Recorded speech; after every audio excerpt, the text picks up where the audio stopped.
अपन को पुण्य पाप पे भरोसा नहीं है कि पुण्य जितना उदय में आएगा उतना काम बनेगा। अंदर में ऐसा लगता है जितना करेंगे उतना काम बनेगा। ये 7 तत्व संबंधी भूल है ना, तो ये 7 तत्व संबंधी भूल जब तक नहीं मिटेगी तब तक आत्मानुभव कैसे। अपन को लगता है कि हमारी पुण्य पाप के संदर्भ भूल मिट गई। क्या मिट गई?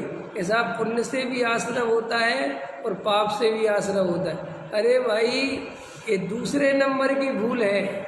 पहले नंबर की भूल तो ये है कि तुझे ये भरोसा नहीं है कि पुण्य के उदय से काम बनेगा और पाप का उदय होगा तो नहीं बनेगा। ये भरोसा ही नहीं है। अभी बोलो, भरोसा है?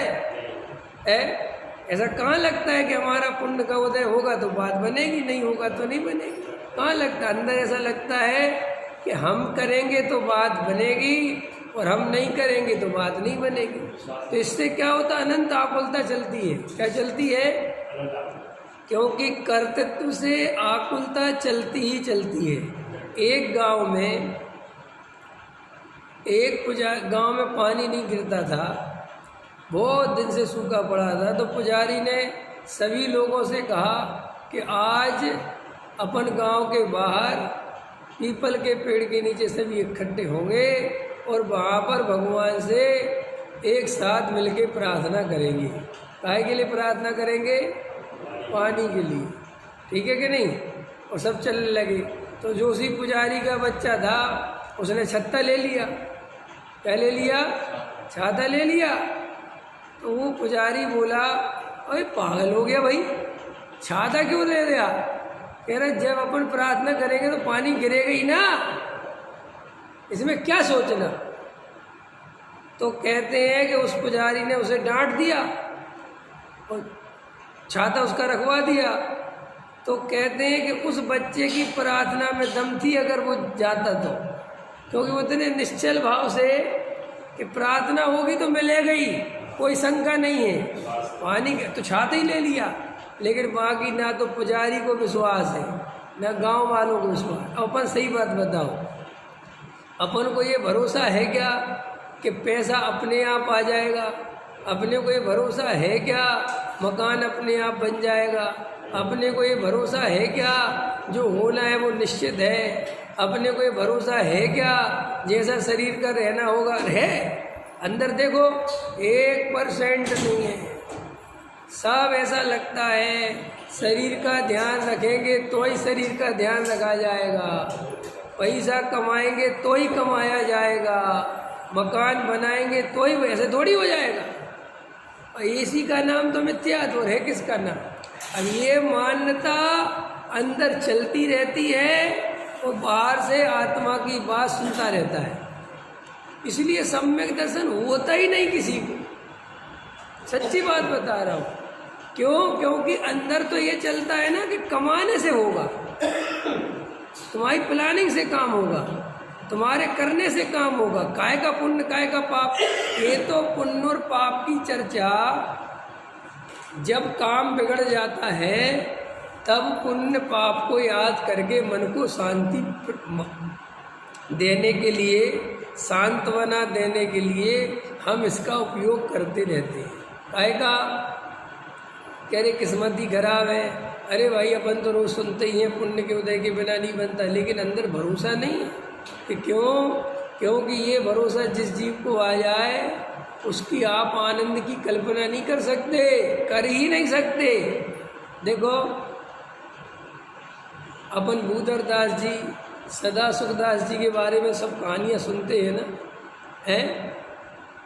दौलत राम जी की कहानी सुनते हो, छापे का काम करते थे, ऐसा छापा लगाते रहते थे और शास्त्र पढ़ते रहते थे। भूधर दास जी दुकान करते थे तो 10 रुपये दिन की बिक्री करते थे, 5 रुपये दिन की बिक्री करते, और 5 रुपये बिक गए, चाहे वो 2 घंटे में बिक जाए चाहे वो 5 घंटे में, दुकान बंद।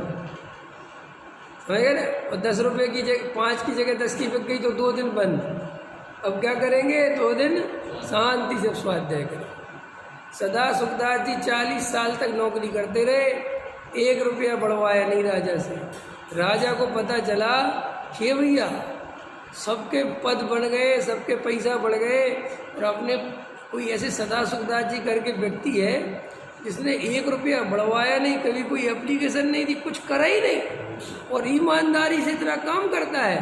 तो राजा ने बुलवाया, उस परिणति को सोचो। तो राजा ने कहा कि हम आपसे बड़े प्रसन्न हैं और थोड़े से खेद भी है कि हम आपको कुछ ध्यान नहीं दे पाए। अब आप बोलो, आपकी सैलरी जो कहोगे उतनी कर देंगे, ये नहीं दुगनी नहीं, जितनी कहोगे उतनी कर देंगे, आप भर लो इसमें। तो बोले साहब मेरे को आप जितनी सैलरी देते हो, तनख्वाह देते हो, उतने में मेरा गुजारा बहुत आराम से चलता है, मुझे कोई ज़रूरत नहीं। बताओ 40 साल का गैप कितना लंबा है।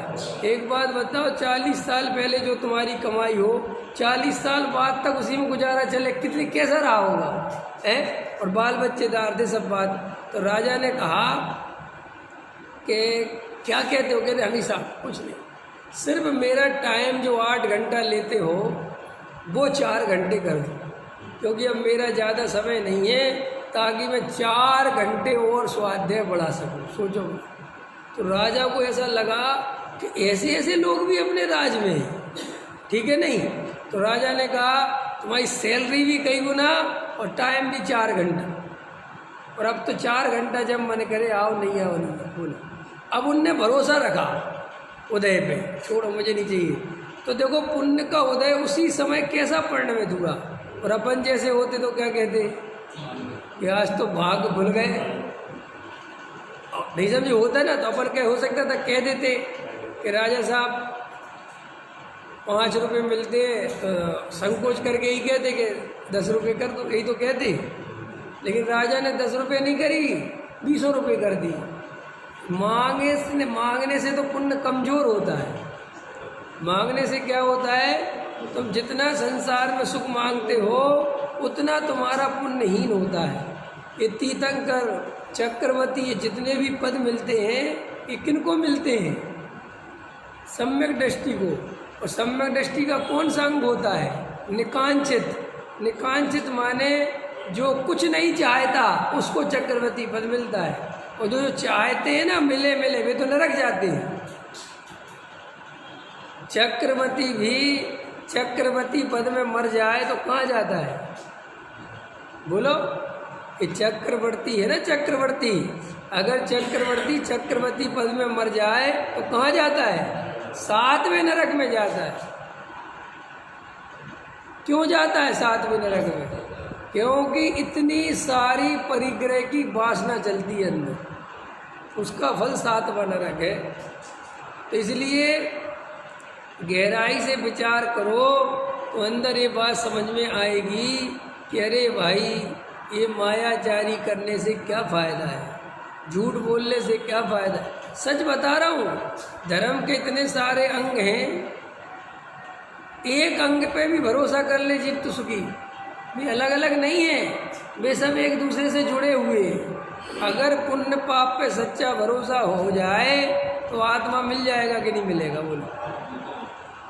अभी देखो दिनेश जी, आत्मा इसी से मिल जाए, पुण्य पाप पे भरोसा हो जाए कि पुण्य प्रमाण आएगा पाप प्रमाण जाएगा, कुछ दिमाग नहीं लगाना, अपने आप अनंता कुलता तो वहीं मिट जाएगी वहीं। लेकिन देखो विश्वास नहीं होता है, डर लगता है, आकुलता घेरती है, अरे नहीं नहीं भैया ऐसा हो गया तो ऐसा हो गया, क्या हो जाएगा? वो तो जो होने योग्य है वही होगा। जैसा सर्व, अब चलो एक पॉइंट हो गया, तुम्हें सर्वज्ञ भगवान पे सच्चा भरोसा हो जाए कि सर्वज्ञ के ज्ञान में जो झलका है वही होना है, तो अनंत आकुलता मिट जाए कि नहीं मिट जाए? किसी चीज़ पे बोलो तुम, सर्वज्ञता पे भरोसा हो जाए कि सर्वज्ञ भगवान ने जैसा परिणमन देखा है बस हो गया, आकुलता मिट गई। मैं आत्मा हूँ, मैं शरीर नहीं हूँ, इस पे भरोसा हो जाए, अनंत आकुलता मिट जाएगी कि नहीं मिट जाएगी? सही बात बताओ। कल के प्रवचन में लिया ना सब। तुम जिन स्त्री पुत्र मकान दुकान की दुहाई देते हो, उन्हें अपना मानते हो, हृदय पे हाथ रख के देखो उनके निमित्त से अभी तक कितने सुखी हुए हैं? बोलो, कोई हुआ हो तो बताओ। ये अलग बात है कि हम कह नहीं सकते, किसी से कह तो नहीं सकते ना, लेकिन लड़ाई होती तो कह ही देते हैं। पति पत्नी से कह देती तेरे चक्कर में मुझे आज तक मिला क्या है, पति पत्नी से कहता है तेरे चक्कर में आज तक मैं ले गया, दुख ही दुख मिला है। अब ये कह नहीं सकते। क्यों नहीं कह सकते आपको पता है? अच्छा क्यों नहीं कह सकते बताओ? ये प्रश्न भी करोगे क्यों नहीं कह सकते? जब तुम्हारे हृदय में ये बातें हैं तो तुम कह क्यों नहीं सकते हैं? हाँ, समाज का भय नहीं, खुद ही को अंदर एक भय है कि कह के जाऊंगा कहाँ जाऊं? ना जाने कितनी औरतें घर छोड़ के भग गई होती अभी तक, अगर दूसरा घर होता तो।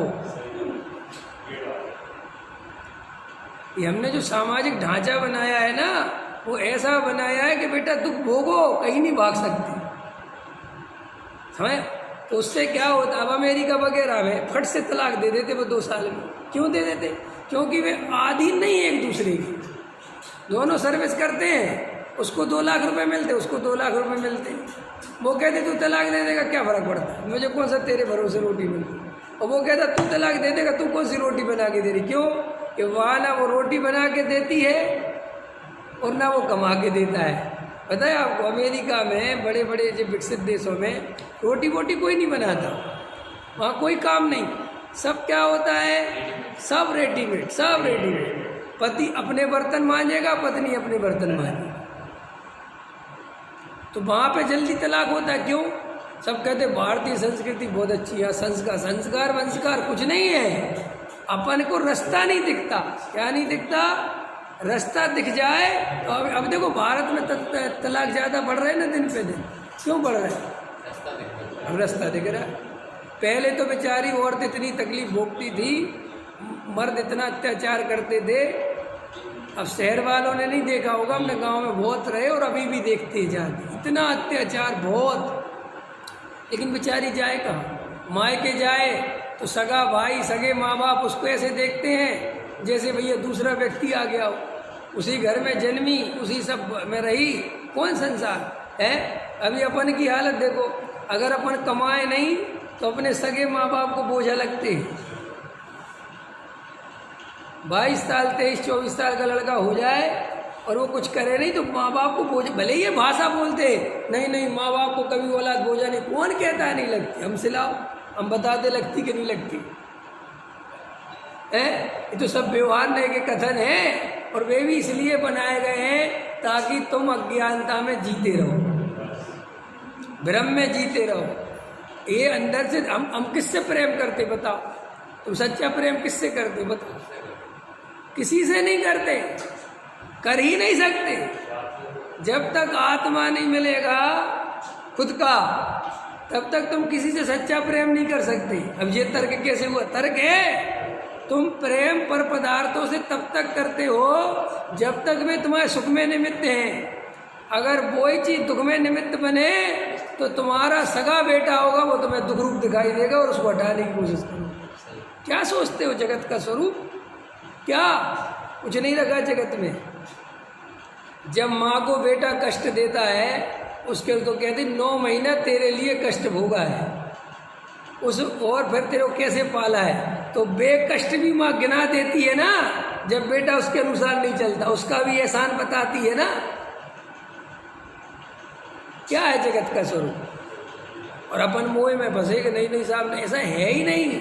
अरे भाई, तुम सोचते हो कि हम अपने बच्चे से, अपने पति से, अपनी पत्नी से, अपने भाई में, ऐसा कुछ है कहाँ? ये सब संयोग हैं, और इन संयोगों की कहानी ऐसी है कि कुछ काम तुम मेरा हल करते हो, कुछ काम मैं तुम्हारा हल करता हूँ, तो संयोग है। नहीं समझ में आया?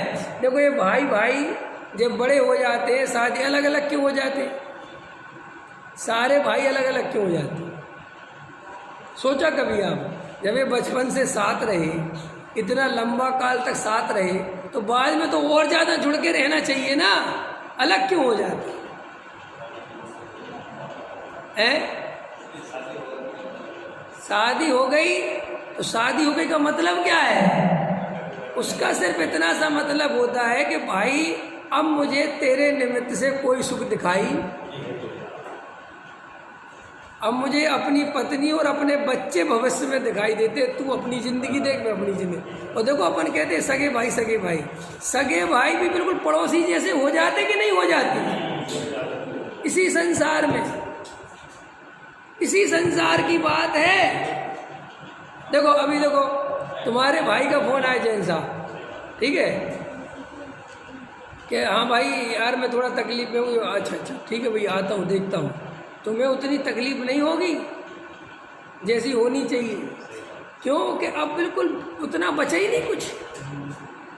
लेकिन अभी बेटे का फ़ोन आ जाए, पत्नी का फ़ोन आ जाए तो उठ के भागोगे तुरंत। लेकिन भाई का फ़ोन आ जाए, भाई प्रवचन में हूँ, बाद में देखता हूँ यार, ऐसा तो अपने पड़ोसी को ही बोलते। फिर बाद में साहब बाप बढ़ाना भैया, ये सब भैया, कोई अरे क्या मतलब है? संसार ऐसा ही है और तुम नहीं मानते तो हम क्या करें?